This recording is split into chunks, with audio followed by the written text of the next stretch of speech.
Good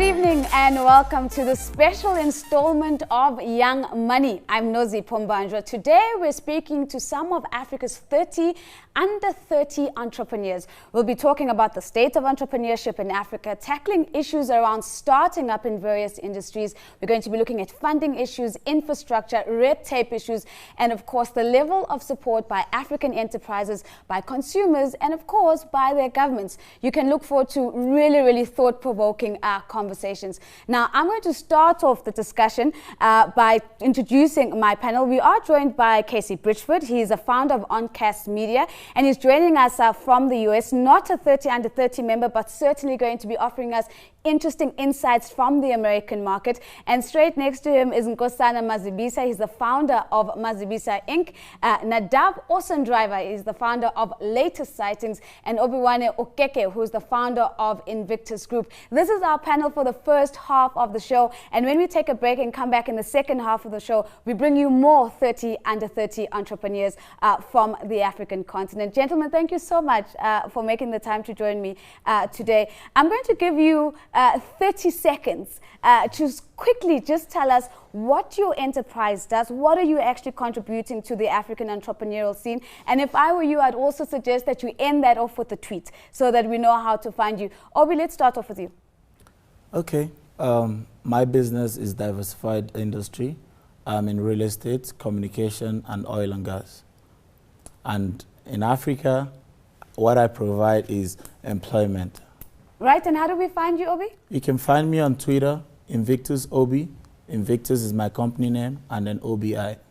All right, Nadav, let's quickly, 20 seconds for you. My name is Nadav, and I founded Latest Sightings. It's a community of wildlife lovers, over 450,000 of them, and they share their wildlife sightings in real time so that people in the area can go and experience those sightings. And we are all over social media.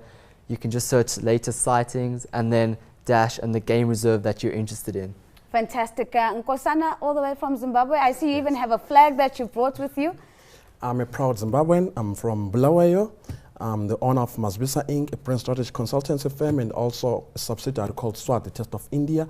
Fast moving consumer goods. We produce biscuits, pastry chips, potato crisps, and dried fruits as well. I'm also involved in a project where I'm building a school worth $2 million. That's where I learned, and I'm providing services back to the school. Right, and how do we find you, Nkosana? On Twitter, it's Nkosana Mazibisa, and our company website is mazibisainc.com, www.mazibisainc.com. Casey, all the way from the US, a young entrepreneur yourself. Very quickly, in 20 seconds, what is it that you do? Yes, I lead OnCast Media, and OnCast is building the OnCast app, which makes it easy for entrepreneurs to overcome everyday business challenges. Just think, as an entrepreneur, when you're building your business, it's one of the scariest things on earth. You're thinking of, how do I start my company? How do I incorporate? How do I set up a bank account? We provide that information to entrepreneurs, plus we provide access to local events and resources and to investors. Fantastic. So, Obi, I'm particularly interested in the Nigerian market. I'm a bit sore that, of course, by GDP, it is now officially bigger than South Africa. In fact, we're sitting in third position. Yes. But what is the experience of starting up a small business as a young entrepreneur in the Nigerian market? You have spoken about the GDP and how it's the biggest market in Africa. But for the young entrepreneur who's starting up, it's actually not going to reflect on how you come up, because there's minimum startup or funding arrangement by the government. So that means you literally have to do everything by yourself. So the struggle is real. The struggle is real, and how do you then ensure that you survive? Because we know the survival rate. Most small businesses don't survive past 24 months of existence. So in a market where there isn't much government funding, how do you then continue to run a sustainable business? Let me be a bit biased now. We Nigerians, we have a never die attitude. So that means in as much as we don't get provided with a lot of funding, we know that we have to provide, we have to deliver at the end of the day. The market is there, the demand is there, so we have to find something for you to supply. So as far as the demand is there, we must continue to supply. So that's interesting. Nadav, I'm going to throw this to you because that's really interesting that irrespective of whether there is support or not, the entrepreneurial spirit in the Nigerian market is very, very strong. Nadav, you have to step up for South Africa now. You're one of the young entrepreneurs who's done exceptionally well in the South African space. How would you describe the level of support that you have been able to get from the South African government, if any? So I've managed to meet a few of the governments around the world, and you know, the American, Vietnamese, and stuff like that. In South Africa, it's only recently that that they've started showing interest and giving support, and not in terms of funding or stuff like that, as opposed to just like, you know, advice and telling us, you know, that they support us. And Zimbabwe is an interesting market. We know Zimbabwe for mostly the wrong things, mostly political pressure. But we're often told that what we read about in terms of the headlines does not reflect the economic activity and the vibrancy on the ground. Talk to us a little bit, Nkosana, about your experience of starting a business in Zimbabwe. As you know, Zimbabwe was once #1 in Africa. We lost that position 16 years ago, but the markets are still there. What we did first was to identify the need, the human need, the need for quality health snacks. Once we identified that need, then we worked through certain stages like saturation and incubation. But the challenging part is getting funding for your business, because the government is more concerned on the parastatal revival of bigger corporations, while the younger chunk, which is 3/4 of the mainstream, which are young people, we really need that funding. So the government at some point came up with the policy where you're saying it will raise capital for young people. Though it's hard to access, but for the likes of us, we use personal funds. We sat down and with other investors locally, and we sold them the idea when saying, we lost the position 16 years ago. How best can we revive our industries? And our industries are with obsolete machinery. We are the new generation, which is the millennial generation, which has to tap into the global value chain. So as young people, we sat down with ministers as well, whom we interact once in a while. So you had access to the government relations, although the pot of funds that is available is still nascent and still growing.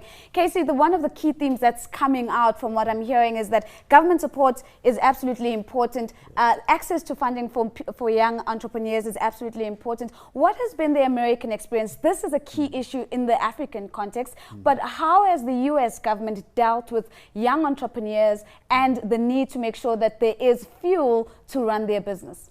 Well, in America, what my experience has been is that some people get the support that they need to start their businesses, and a lot of people don't get the support that they need. In particular, blacks in America, they receive less than 1% of all venture capital that is invested in businesses, and particularly as it pertains to government, many of the government initiatives are not for fast-growing businesses, but really the same loan products that they've been offering for the last 60 years. And so what I've been really trying to do, partnering with Comcast Ventures, which has a $20 million fund to invest in small businesses that are diversity-led, is really trying to shine a light on the businesses that can be successful, that are led by blacks. And that's exactly what we're doing in America and what we're trying to do here on the continent. So that's interesting, because race is a big issue in the US market, and that's going to come in. Nadav, I'm going to put you on the spot a little bit, because in South Africa we also have a race issue,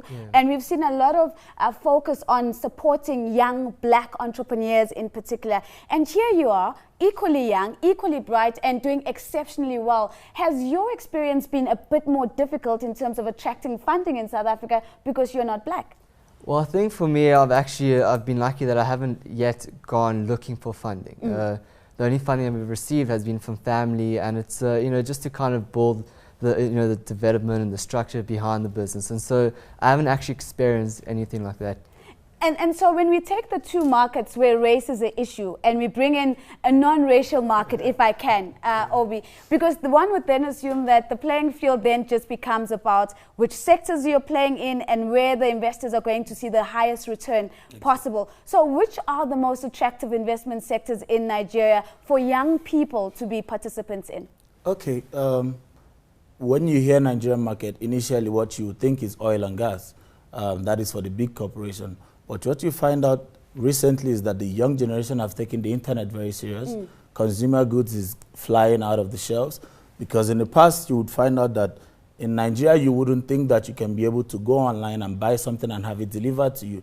People could rather buy from America and have a relative bring it back to them. How have you built that trust? Because that's always been a trust issue, right, in the Nigerian market. Yeah, it took a long time. It took a lot of campaign. There's been the founding fathers, if I can use the word. But now you find out that maybe the biggest e-commerce market in Africa is in Nigeria now, which means young people coming up with bright ideas how they can earn trust, because we didn't have a payment system, so they could rather deliver a product to you, you test it, you like it, then you pay.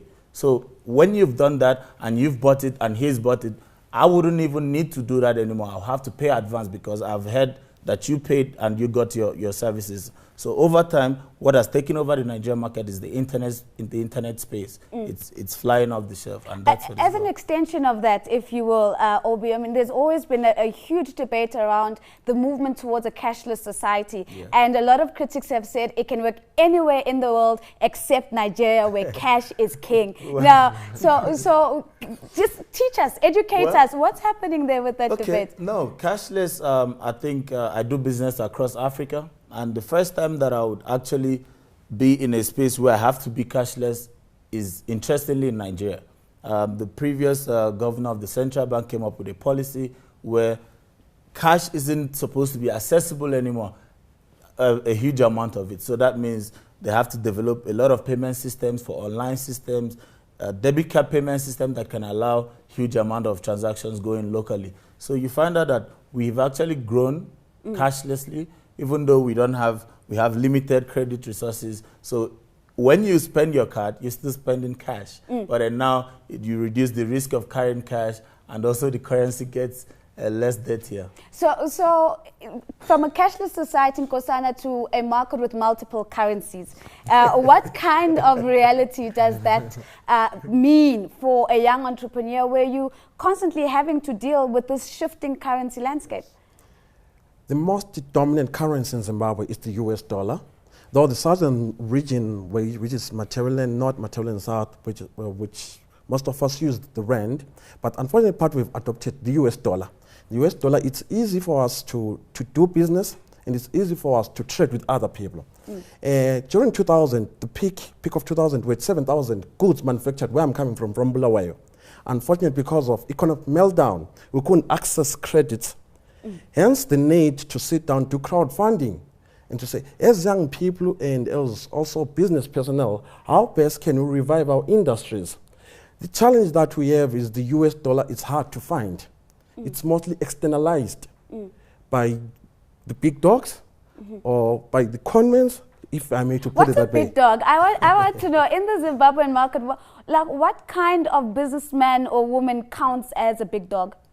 A big dog is someone who has leverage over certain individuals. So it's influence? It's influence at some point, which is practical real across Africa. So therefore, for young entrepreneurs like us and others, it's hard to penetrate.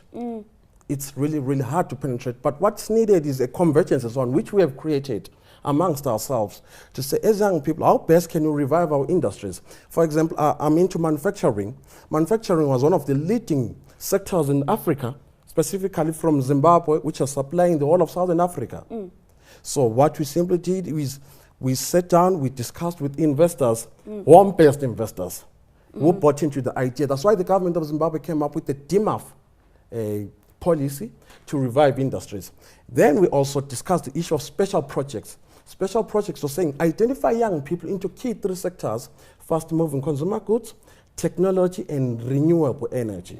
If you realize Zimbabwe's got the best sunlight in the world, once we tap into that, it means the whole of Africa is connected. You could start off by connecting your neighbor South Africa on some days when we're having a few shortages. But I'll come back to that, because you've outlined 3 key themes that have been important for the policymakers, and it will be interesting to find out whether young people are active participants in those sectors. But Casey, I have to ask the question, I mean, we've to a large extent have been talking about some of the challenges of doing business in the African market. Why would a young US-based entrepreneur be looking to Africa at this time? Arguably, 6 of the 10, 7 of 10 have of the fastest growing economies are on the continent. In the next 50 years, 1 out of every 4 people will be African. 1, 2, 3 African. 1, 2, 3 African. That is important for anyone that is looking at the longevity of their business or their enterprise in a global market. You have to look at where opportunity is and where it will be, as opposed to look at what's always been done. And what we've seen is that America has been last to the race time and time again when it comes to investing in a meaningful way in Africa. And I don't necessarily see the opportunity as being one that is going to pass, even though things are happening on the continent at different times in different places. I see the opportunity, and I'm invested in being a part of that opportunity and sharing that opportunity. Okay, so let me be mean, because there's also the view that Americans and people who live outside of Africa think we're just one homogenous continent. If you're living in South Africa, they'll ask you, you know, I met Obi in Ghana. Do you know him, right? And this is like worlds apart. Has the perception of Africa changed from a U.S. Point of view in particular? You've been coming to the continent, I would assume, timelessly to come and find these investment opportunities. Would you say that the perception you had of Africa before you came is markedly different from your experience on the ground? And if it is, what's different? What is different for me is that entrepreneurship on the continent in as many different contexts is very similar to entrepreneurship in America, meaning that there's always that need of, how do I get my business started? How do I find funding for my business? How do I find the right partnerships? So many of these same challenges are challenges that are faced.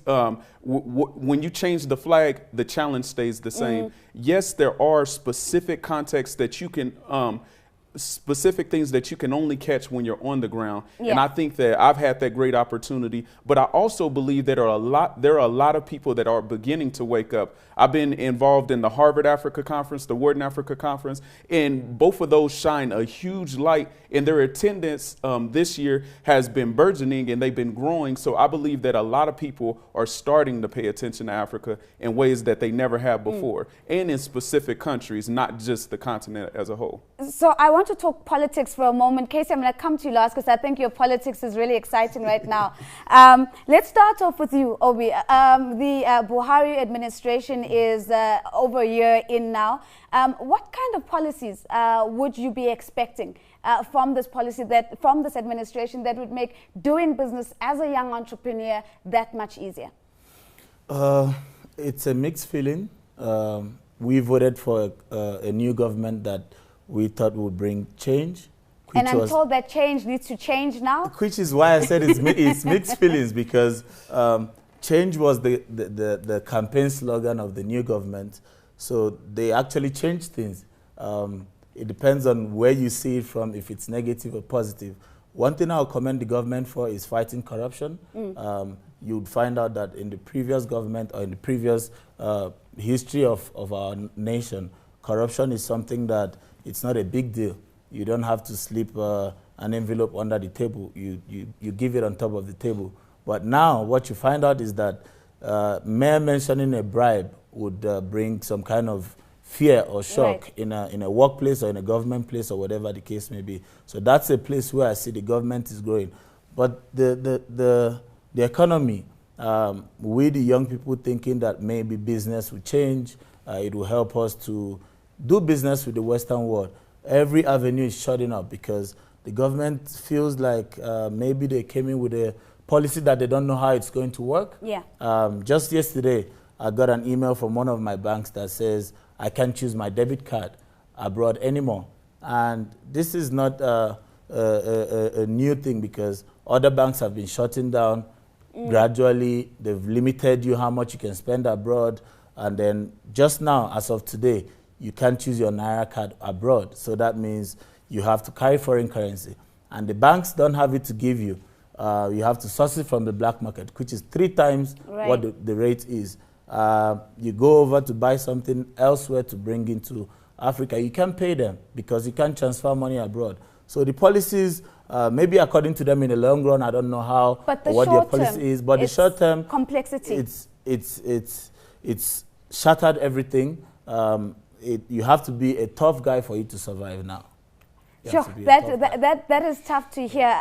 Nadav, in South Africa, we have a unique situation where June 16 in particular is a very, very special day for South Africa. We're celebrating 40 years of the Soweto uprisings in 1976. So what do you think the government should be focusing on, Nadav, if they're going to be supporting young people, youth in particular broadly, to become entrepreneurs? What do you think the South African stance should be?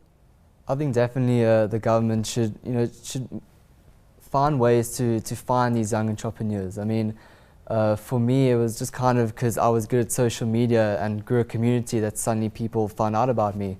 But if I didn't know how to do that, but I had a brilliant idea, I was working on it, I would like to be heard. And so I think the government should find like a whole lot of these, like maybe go visit schools and stuff like that and listen to people and their ideas, and maybe just have every month a seminar or something to teach these people, these young people of South Africa, teach them how to do like business, how to grow and how to start, because I think the starting point is vital.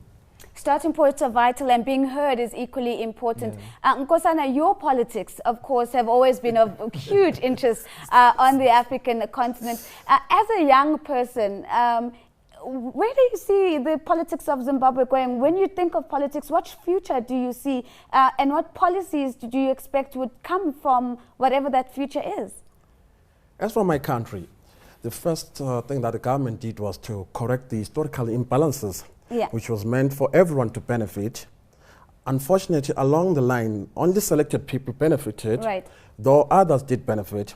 We need to address that. We need to address the indigenization policy so that we have got consistency and clarity as well. Is it a good thing? Let me start there. Is indigenization policy a good thing, even though it's not working as well as it should have been in Zimbabwe? For you, as a matter of principle, is it a good thing? To me, it is.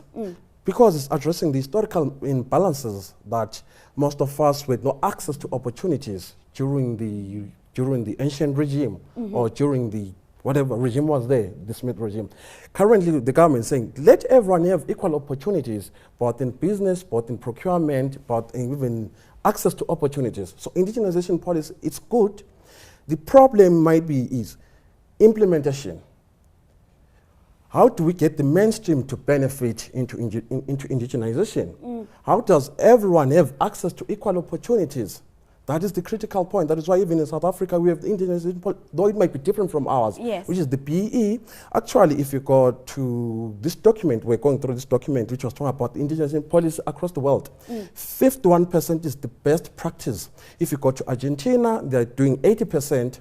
But how they implement is different from ours. As a young person, very quickly, why do you think it's not working in Zimbabwe? Why it's not working is it's not inclusive. Okay. That is the critical point. It's not inclusive. It's for selected few people. Implementation should be broad so that everyone, we the young people, according to Deloitte overview, is saying by 2030, young people will constitute 500 million of consumers. My consumers are the middle class, which mostly are young people. So if they are not included into mainstream economics, then it means in the next 10, 15 years, I will lose business. That's really, really insightful. And I think I tend to agree with a lot of the points that you raised. Casey, what would a Trump-led US mean for young entrepreneurs in America? Would this be a good thing? So absolutely not. I don't think there are many people from America that you can speak to who would say that a Trump leadership would really have a focus on Africa. Obama being in office, he has enacted a number of initiatives. Some say he hasn't gone far enough, but I've seen the evidence of a lot of the things that he's done. Actually, one of my board members was in the first class of YALI, which is Young African Leaders. And I would have never had that opportunity to meet this person if they weren't brought to the United States through the Obama campaign. Now, I doubt if Trump really has a sight for making an impact on the continent the way that President Obama has had. And so there are a lot of us that for that reason are really trying to see how much support we can put behind an opposing candidate to kind of counterbalance this big Trump movement. And of course, there's the possibility, of course, that it could be a Clinton administration once again. What opportunities could this mean for young people in the US and in the world? being that Clinton's whole platform is that she's not going to change much from what President Obama has already laid out. And so the same support that we've been seeing come to the continent is what we can expect in the future with the Clinton administration, is what we hope that we'll see. Final question to everybody, and I just want a thumbs up or a thumbs down as a response. Is the future bright for Africans' young entrepreneurs? Thumbs up? Thumbs up across the board. Well, on that thumbs up note, we're going to take a short break, and we're going to say goodbye to this first round of guests. A very big thank you to Casey Bridgeford. He's the founder of OnCast Media, coming in and giving us some insights from the American market. A big thank you to Nkosana Mazibisa, founder of Mazibisa Incorporated. And Nkosana, I think you can raise your flag. You've brought it all the way to studio. Let's give Nkosana his Zimbabwean moment of patriotism there. And of course, a big thank you to Nadav Osen-Driver. He's the founder of Latest Sightings, and Obenwane Okeke, who is the founder of the Invictus Group. Do stay with us, because after the break, we're going to be bringing you more issues that young entrepreneurs are facing across the African continent. And don't forget to tweet us. That's @TheRealNozy. And don't forget the hashtag. It's YoungMoney410. I'll see you in 2 minutes. Welcome back to the special Young Money debate, and joining us now to continue to tear through the state of entrepreneurship in Africa, I'm joined by Mohau Seshwene. She is the founder of Lazy Makoti. Thank goodness we have a woman on the panel now.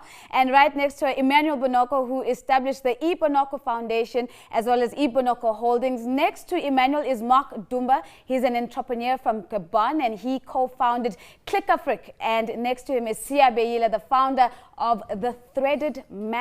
Guys, lady, thank you so much for making the time to join us. Now, the format we are running is that you've got about 20 seconds to quickly run through what your business does and close that off with your Twitter handle so we know how to find you. So, Mukhao, let me start off with you. So I run the Lazy Makoti, which celebrates African cuisine through our cooking lessons and now our TV show and a cookbook, and also branded kitchen accessories. And how do we find you? At the Lazy Makoti on Twitter and Instagram. At the Lazy Makoti. I'm going to follow you soon. I need those lessons. Emmanuel? Okay, I'm the founder of Bonoko Holdings. What we do PR communication. We do a lot of business events across South Africa, and also brand management, and also got interest in properties, and also Bonoko Foundation, which is more about social empowerment. So quite diversified. And how do we find you? On Twitter at Emmanuel Bonoko. At Emmanuel Bonoko. Mark? Yes, hi. My name is Mark Dumba. I'm the co-founder of Click Africa Group Limited. It's an investment holding company that invests in small and medium-sized enterprises in the e-commerce space and across technologies that apply to commerce, transport, and financial services. And how do we find you? On Twitter, at mark.dumba.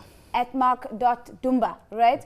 Sia, the Threaded Man. Yes, I'm 22 years old, founder of Africa's largest men's fashion and lifestyle portal called The Threaded Man, which has also grown into a leading agency that helps international brands on how to communicate effectively to the Black African millennial market. And how do we find you? At Siabeile, that's Siabeyle. Well, you see, you get the spelling as well. So, Mukhao, I want to start with you. I mean, I'm really excited that you are on the panel. You're the only woman that we've been able to feature in this particular conversation. And that in itself is worrying. Share with us the personal experience of being a young woman entrepreneur, and whether that is necessarily harder than a young male, as we've seen on the rest of the show. Definitely. Also, when I saw that on the 30 under 30 list that I was the only female South African, that was also a little worrying. It is significantly harder than our male counterparts. So all the challenges that a black male would say face, I face, but then double that.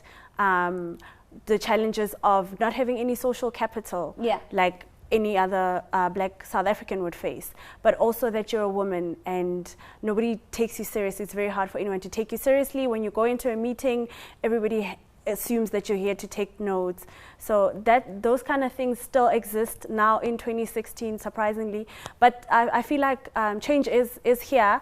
There are a lot of government initiatives to sort of help sort that out. So that's interesting, because I'm going to put Mark on the spot, because Mark, you invest in small and medium-sized enterprises. And when a woman is putting forward her proposal for investment, does it necessarily have less weightage as you begin to evaluate it against other proposals that are on your table? Or have we sort of surpassed that kind of thinking?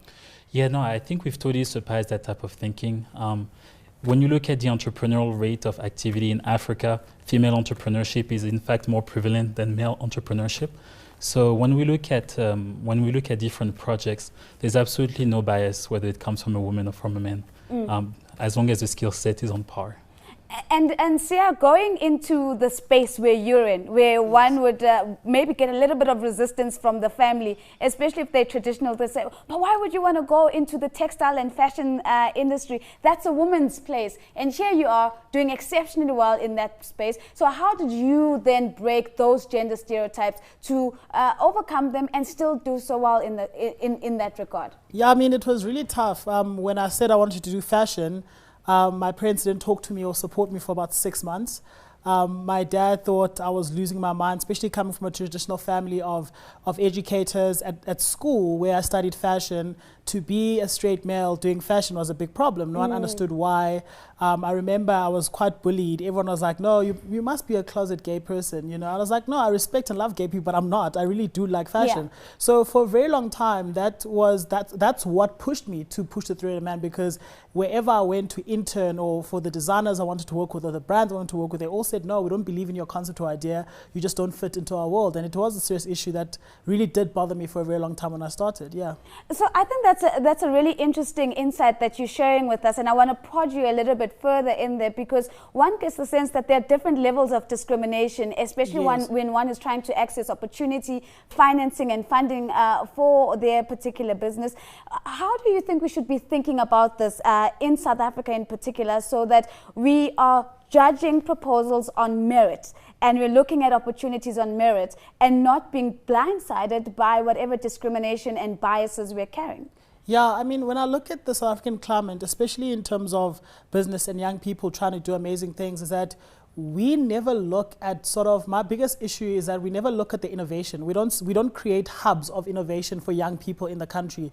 And most of the time, it's always, you don't fit in. It's always, how, you know, I mean, when I started the Threaded Man, my focus was on the Black African millennial market, and all the international brands that came locally had an issue that I was pushing them to speak to Black people. Right. And I was like, look at the climate you're operating in. How can you put up a billboard in Sandton where your billboard is not reflective of who you are talking to? So I think it is a huge issue of discrimination in our country, where, you know, I'm always asked about whether I'm gay or straight on a daily basis because I work in fashion. You know, I'm always asked about my background, whether I come from a rich, wealthy family, where I come from a traditional Xhosa family from Aidukya. So there's all those, discriminations, against me that, you know, how can I be in fashion when I come from a very traditional family, when I haven't grown up in a city life kind of stuff? So it is a problem that you fight almost on a daily basis. Yeah. So class and race, Emmanuel, coming through as a very interesting theme, because you started almost the other way around. You started off by first establishing a foundation and working for a cause that was close to your heart, and then only went and decided on the back of that you're going to set up Ibonoko Holdings. And again, that must have come with a couple of surprises, with people not understanding your business model. Talk to us through that and how you then managed to reconcile some of those tensions. For me, I'll say it was more about doing what I love. I mean, I founded Ibonoko Foundation when I was still at varsity, studying towards becoming degree in marketing. And it was more about, empowering young people, because that's my first love, empowering young people and just using the networks that I have, to give back and also, influence so many young people out there. But, as I was doing the Ibonoko Foundation, the project and so forth, I was so blessed enough, to build great networks, and I've worked with incredible companies, over the years. And by doing that, I was just, creating a profile for myself. That the time I went to, establish Ibonoko Holdings, already people they've seen, who I am and what I have done. So it was easy for them, to buy in what I do, and which it was with a great benefit. I like the word you've used there, because I want to thread that through to Mahau, networks. Yeah. And we often talk about this invisible bro code that exists with men, and to some extent it's even responsible for the privilege that men would have, because they support each other every step of the way. Have we been able to crack a woe code? Are we building networks that work for us as women and work for us as businesswomen trying to make it in this space? I feel like our generation, people my age, we are beginning to understand that we can also do that for ourselves. But honestly, I don't think the generation before us knew and understood that, just by how difficult it was for me to try and get a female mentor, because I was very deliberate. That's what I wanted. I wanted a female mentor who is both a wife and a businesswoman to learn from. So that's interesting, and I think, I mean, we've dealt with some of the biases and the discriminations and so on. Mark, I want to come to growth, because nobody wants to be a small and medium-sized enterprise for the rest of their life. At the end of the day, we're trying to build big African enterprises. Have you found the search for momentum money, growth money, beyond seed funding, beyond incubation, hard to access from your experience, or is it equally available from the beginning right up until that stage? Yeah, well, access to capital has always been the key challenge for any startup looking to scale up. I think it's important to try and make sure that you're looking and talking to the right investor.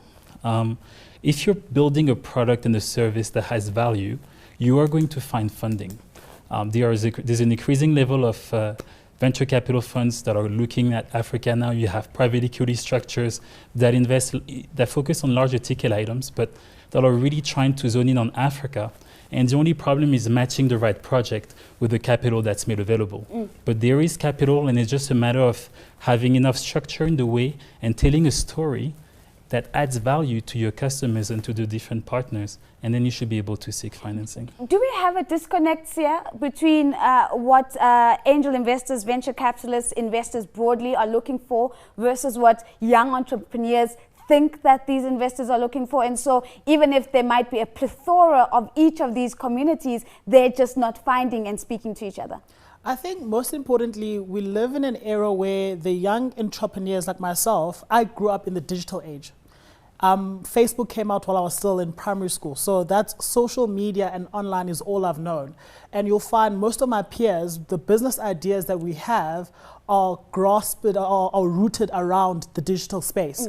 And when I started preaching the Threaded Man and pitching it to business, saying, I want to find this online brand and enterprise and company that could grow to be huge, no one believed in it, because the mentality locally or across Africa is still investing in oil or investing in real tangible things. They didn't see, investing in an online concept of a portal, especially in fashion. It's like, what is fashion? There's so no you're money. bringing two intangibles. You're bringing fashion, which is seen as intangible to a certain extent. You're then talking about a portal. So we're not sure, are you a marketplace? Are you a product? And that comes with its issues. But Emmanuel, I want to come to you, because what is encouraging for me is seeing Mark sitting next to you, and I'm like, I am certain that Mark understands the digital world, and Mark will look at a proposal that talks about portals and the creation of virtual marketplaces and saying there could be something in there.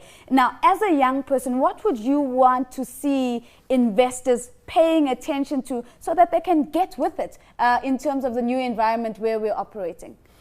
I would say, like most of the investors, even government entities that we have in South Africa, they don't understand, the young entrepreneurs, in terms of also understanding their business, I mean, we had the honor, to meet up with the minister, and one of the issues that I raised, to her was like, we got so much red tapes, for young entrepreneurs like us, to access funding. So I believe that also, I mean, only not investors, but also government agencies, they must, create more platform whereby they're able to understand, entrepreneurs, especially those who are still, emerging, they still need a bit of help, So let's talk about the typical process that you would use, for example, to access the Ministry of Small Business in South Africa, and how that differs from what you would like to see as an entrepreneur. Are we still dealing with forms and hard copies? Are we still dealing with that kind of process versus an online application to access funding? Emmanuel? You know what, I'll say they don't understand, us here being on the ground. They come with implementation strategy, for entrepreneurs, but they don't really understand, the hardships of entrepreneurs that we are facing out there, so they'll go ahead and, implement policies which they don't even help us at the end of the day, And I believe that it's about time now, every time when they come with new policies, policies and strategies, they must be able to engage, entrepreneurs and, give the platform, to raise some of their issues and, how they can come with an easy access, towards their businesses. I'm going to extend that line of thought, Mukhao, and say how. How should government go about engaging young people? What would be the most effective way of aligning what government wants to see in terms of a process and what is reasonably expected from young people? I think first and foremost, they still exist, an information gap. So nobody can access a government agency that they've never heard of. For someone like myself who's in this province, that's very easy for me. But for someone who's where I come from, in Polokwane, in Ramashashan, in a rural and township area, if you've never heard of any of these things, you can't even try to access them. So I think first they need to be starting there, making sure that the word is spread throughout the country. I want to bring an invisible voice into this conversation. I want to talk about labor. And labor relations on the continent. Mark, I want you to bring in the Gabonese experience, because we can talk about the labor environment in South Africa in a second. What is the experience like of hiring and firing in Gabon as a young person? Does this kill business or does it give life to business? The labor market is very rigid. Hiring people is a complex process only because there's a lot of information asymmetry between what the person tells you he can do and what the person actually can do. But by the time you really realize, if you really want to try and stay on the formal sector, you hired him, by the time it's time to let him go, you have a lot of penalties. It's very difficult to terminate employees in Gabon and in a lot of those Francophone African countries. So I think improving labor market flexibility would do a huge great of good to business in general. Is there a sense that there could be space for some of that flexibility? Is there a conversation that suggests that could be a possibility?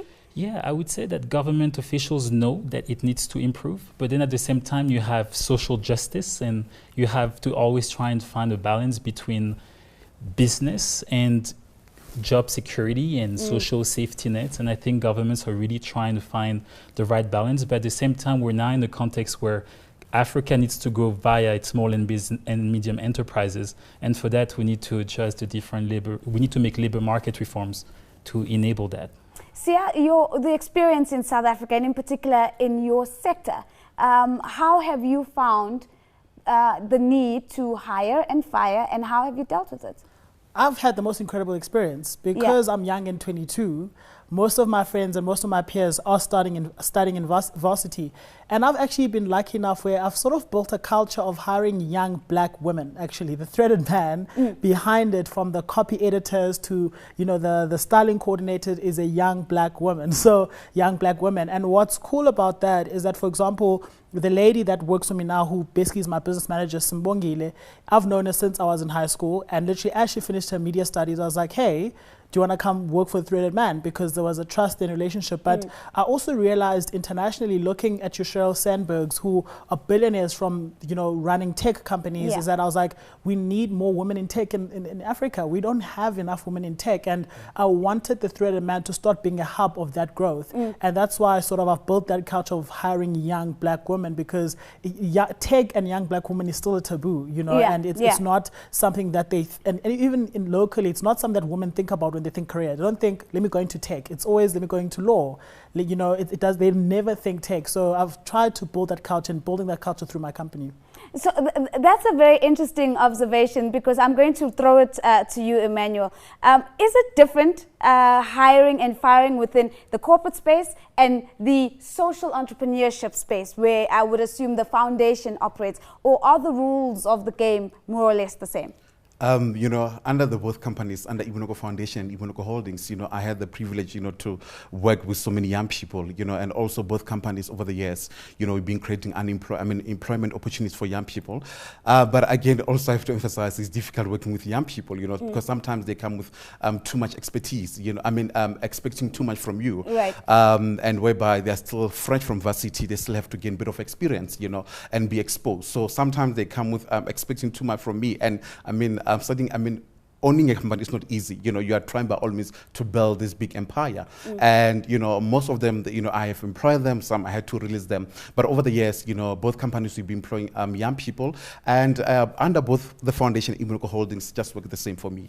Let me be controversial. Do young people hire young people because they know that they're cheaper labor, therefore we will just rotate internships and we're never actually going to take on someone full-time, because then we have to start thinking about your UIF and your PAYE.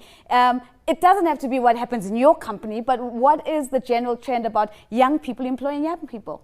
I don't think so. I think young people are very difficult to take advantage of because they are knowledgeable, they do know the laws, they do know what's due to them. So if you're hiring them with the intention to take advantage of them, I think, yeah. And so which way have you gone? Have you gone more young people as well, or have you decided that your team is just going to be a reflection of the skills irrespective of how old they are? So we do hire young people, but now, especially with the cooking classes, we're looking to upskill rural and township women to actually give the cooking classes, because if you think of an expert in traditional South African food, you think of a mama who's in the township, in the rural areas. These are food that she makes every day. So as we begin to wind down in the show, I want to talk about the one intervention, whether it be from funders, whether it's from development finance, whether it's from any incubators that you think would make a decisive difference in how you're currently running your business and give you the boost to actually reach the growth targets that you're aiming for. Sia, let me start off with you. What would be that one thing? I think for me, the biggest thing is to have big black entrepreneurs invest in my company. You know, for me, it's very important that the Threaded Man stands for black growth and progressiveness. And for me, I'm always heartbroken when I get a call from an entrepreneur in New York or Europe wanting to invest in my company, but in Africa we have your Eliko Dangote, we have your Patrice Mutsepes, your Ramaphosas who are not knocking on my door. Why are black people not investing in black business? I don't know, and I don't know how many black entrepreneurs I've emailed online, you know, your Puti Mahanyeles who are running incredible businesses who I look up to. Emmanuel's laughing because he has a personal relationship, yeah, so now so it's so hard to, for me personally, it's become so hard to reach local, tangible, you know, investors, where it's become so much easier to reach international investors.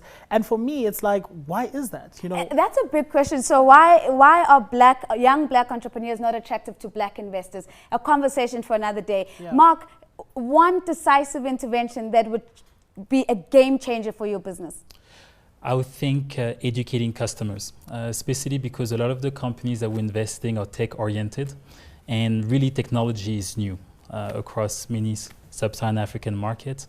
So as a tech startup trying to sell a product that has value, that can have an impact on your life, but the customer doesn't really understand yet how that product can really unlock significant value for him. So that startup ends up spending a significant portion of their marketing and of their capital expenses in educating their customers. So having structures that help raise awareness of the value of some of those new innovations would significantly help the different ventures that we are in. Fantastic. Emmanuel, the one decisive change or intervention? I'll say mentorship. Mentorship is a key, you know. Most of us, especially as young entrepreneurs, we're forever looking for funding, but we don't value mentorship as a key.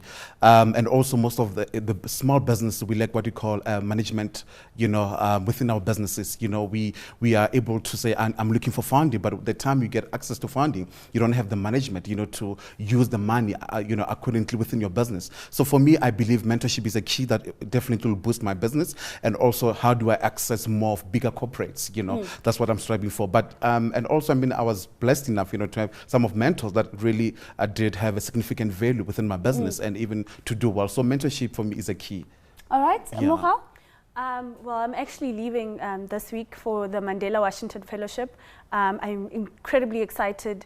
We placed at an American university, obviously, studying there for 6 weeks. So I'm very excited to see what impact that will have on the Lazy Makoti. And so when you are in the US as part of the YALI program, are you going to be sourcing funding? Is it about building relationships and stronger networks? What is it that you think you want to clinch for your business during this 7-week period? It's more about the learnings that I will get there. There is time to go shadow at different companies who are on a larger scale, that I think I'll find the most useful. See, I'm going to give you the final word, and just because I've been thoroughly impressed by the number of barriers you've had to break through to run with this particular business. If you could address directly the South African government in particular around the policies that they should be sharpening to better support young entrepreneurs, what do you think that pitch would entail? That pitch would entail for government to please, contact us and speak to us, because when, as young entrepreneurs, as you said before, we can't stay medium and small forever. We want to play in the global space, and we can't play in the global space if we are not exposed to the global space. We want, for example, I want to grow across Africa. Government must put us in programs that, educates us about the world, allow us to travel, give us access to go, to your New Yorks, your Americas, where we can gain... Or to Gabon and have intra-Africa collaboration, to Nigeria, right? To learn about what other young entrepreneurs they are doing. I think the biggest thing I want to see in Africa is for us as young entrepreneurs to collaborate more. And I think our governments need to link up and see, how can I collaborate with him? How can I collaborate with a Nigerian in that side who runs a fashion retail business where I can consult for him? So I think we need to start building those relations, because we are the future of Africa. We are the future billionaires who are going to hire millions and millions of people. But we cannot do that if they don't equip us with those resources. And it's not just money. We are the future billionaires of the world. I couldn't have ended it better myself. A very big thank you to my guest. A big thank you to Mokgausi Shwana, the founder of the Lazy Makoti, off to the US on the Yali program. A big thank you to Emmanuel Bonoko, who established the E. Bonoko Foundation, as well as E. Bonoko Holdings. Mark Dumba, an entrepreneur from Gabon, who co-founded ClickAfric, and of course who potentially is going to be funding a lot of other small and medium-sized enterprises here that we featured on the show, as he invests in businesses himself. And a big thank you to Siabeile, the founder of The Threaded Man. A very big thank you to you for watching this special broadcast of Young Money 30 Under 30. Entrepreneurs on the African continent creating huge, indestructible legacies. From myself, Nozi Pombandra, and the team.